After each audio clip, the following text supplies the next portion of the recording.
Ha pasado una semana del reinicio de clases presenciales en diversos estados, entre ellos la Ciudad de México, y con ello prevalece la interrogante sobre el tamaño de las afectaciones en la enseñanza de los niños, niñas y jóvenes en nuestro país por la pandemia de COVID-19. En su más reciente aparición, la secretaria de Educación Pública, Delfina Gómez, estimó un 2.5% de estudiantes que por alguna razón han tenido que abandonar sus estudios. Aunque no fue preciso el porcentaje, esto parece ser muy diferente a lo que el INEGI publicó en marzo de este año, que 5.2 millones de alumnos de 3 a 29 años de edad, un 9.6% en relación con la población total de esa edad, no están inscritos en este ciclo escolar por problemáticas relacionadas con COVID-19, como la falta de recursos. Para platicar un poco más sobre esto, agradecemos la presencia de Marco A. Fernández. Él es investigador de México Evalúa y de la Escuela de Gobierno del TEC de Monterrey. Marco, muy buenas noches. Hola Paola, Roberto, muy buenas noches. Gracias por la invitación. Marco, urge tener claridad en estos temas para saber a qué se van a enfrentar los docentes en sus grupos. Sin duda alguna, a mí me parece que es muy emblemático que a 4 meses de que tomó posesión como secretaria de Educación Pública la maestra Delfina Gómez, no ha habido una sola rueda de prensa. Las declaraciones que se dieron el viernes en la que se refiere a que aproximadamente 1 millón de personas, 1 millón de estudiantes son los que abandonaron las escuelas, se da en medio de lo que ustedes denominan chacalera, es decir, una entrevista en la banqueta por 10 minutos, en donde ni siquiera se explica con precisión que este dato, el dato del abandono escolar, debe de corresponder al ciclo escolar 19-20, porque este ciclo escolar, el 2021, aún no pueden terminar de calcular las cifras de abandono escolar. Es decir, sí sabemos que el año pasado, al menos cuando tuvimos 3 meses de clases a la distancia, hubo 1 millón de estudiantes que abandonaron la escuela. No sabemos todavía la distribución por nivel educativo. La secretaria refirió que particularmente eran situaciones económicas en las escuelas privadas donde se observó este fenómeno y obviamente falta concluir un aspecto nodal, que ahora que todo el ciclo escolar 2021 fue a la distancia, pues se prevé que la cifra de abandono sea mayor. Ahora bien, también llama la atención que en esa entrevista en la banqueta, que solo duró 10 minutos, la secretaria mencionó que iban a hacer una convocatoria a especialistas para el estudio de los planes de estudio que, recordemos, la reforma educativa aprobada en 2019 mandata y que incluso el plazo legal para que estos planes de estudio entraran en vigor es el ciclo escolar 21-22 que empezará hacia finales de agosto, principios de septiembre.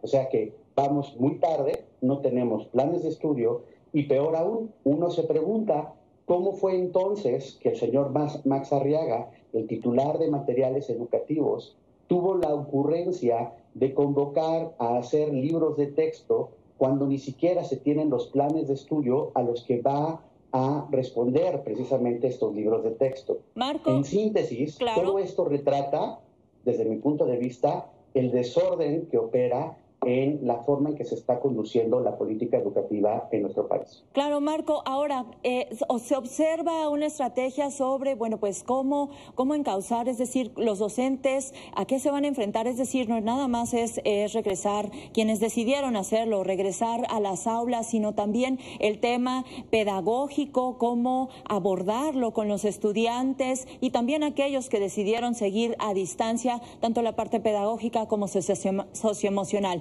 ¿Se observa eso, Marco? Lamentablemente no. A ti te consta como de las reporteras de la Fuente de Educación, cómo han estado todos ustedes solicitando información para precisamente que la sociedad, los docentes, las mamás, los papás, sepamos cuál es la ruta educativa de cara a las afectaciones que se están teniendo derivados de la pandemia y pues hasta ahorita la autoridad ha guardado silencio. Primero, la excusa fue que no podían hablar porque estaba la veda electoral.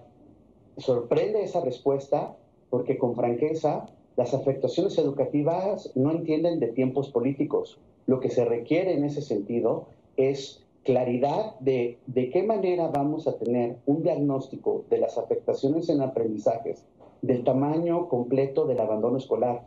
Tú no solamente das la cifra de que es 1 millón de personas, tú necesitas explicar con detalle, porque de ahí además tienes que decir cuáles son las propuestas que como autoridad tienes para poder ir a rescatar a esas niñas, niños y jóvenes que por diversas razones, no solo las económicas, sino también de orden de salud, de la parte emocional, de la parte incluso de afectaciones en las propias familias por el COVID, decidieron o ya no pudieron seguir con sus estudios. Porque si tú no tienes esa claridad, nos vamos a llegar ahora a agosto, en un santiamén se pasa el verano.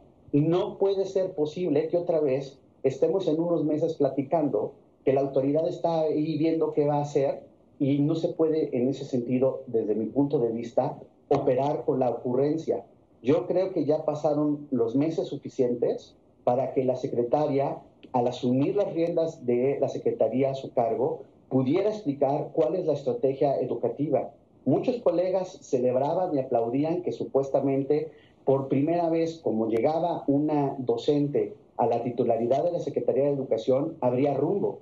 Pero pasa el tiempo y lo que está ausente es una ruta educativa para entender cómo enfrentar las afectaciones derivadas de la pandemia. Marco, ya por último, entonces, pues hay una confrontación en estas cifras que ofrecía hace unos meses el INEGI, que pues había hecho un análisis levantado, incluso información, opiniones, en fin, el trabajo que había hecho el INEGI, ahora con lo que se da a conocer por parte de la Secretaría de Educación Pública.